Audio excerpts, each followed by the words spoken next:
آپ سے ایک بہت ہی امپورٹنٹ سوال میں کرنا چاہتی ہوں، وہ یہ کہ ہم دیکھتے ہیں کہ قادیانی کتابوں میں بہت کفریہ مواد شامل ہے اور بہت ساری ہتک آمیز اور گستاخانہ جو ہے مواد موجود ہے. تو سوال یہ پیدا ہوتا ہے کہ جتنے بھی قادیانی ہیں، کیا وہ مرزا قادیانی کی یا اس کی آگے اولادوں کی یا دوسرے لوگوں کی لکھی ہوئی کتب کو پڑھتے نہیں ہیں کہ انہیں راہ ہدایت ملے؟ یہ سوال بالکل، یہ آپ کا بہت اچھا سوال ہے.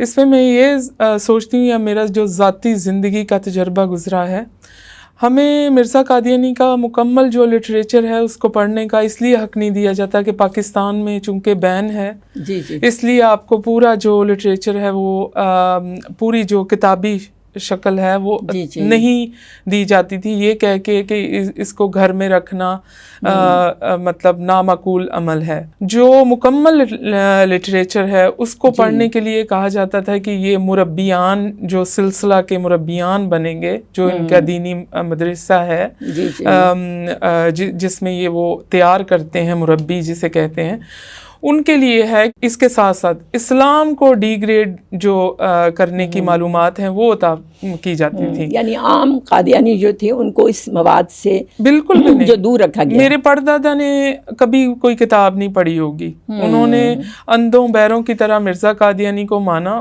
حتیٰ کہ میرے پردادا نے اپنی بیوی، اپنی زوجہ کو، جوان زوجہ کو مرزا قادیانی کے کہنے پہ انہوں نے کہا کہ میں نے نہیں ماننا، اس لیے کہ مرزا قادیانی کی اپنی جو بیوی ہے، پہلی بیوی، وہ نہیں مان رہی، تو میں اس کو امام مہدی نہیں مان سکتی اس بندے کو. تو مرزا قادیانی نے میرے پردادا کو حکم دیا تھا کہ آپ اس کو اسی وقت، یہ گستاخ عورت ہے، اسے طلاق دے دیں.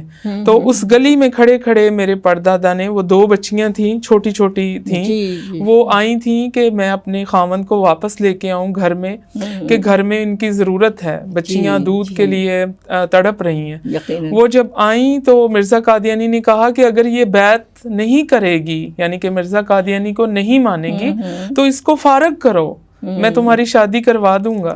آپ اس تناظر میں دیکھیں کہ یہ ایک جبراً ذہنی اذیت سے گزار کے، تو یہ ایک ایسی ہی عقیدت ہے جیسے منہ پہ آپ کسی کے ٹیپ لگا دیں، آنکھوں پہ پٹی باندھ دیں اور کانوں کو کھلا چھوڑ دیں.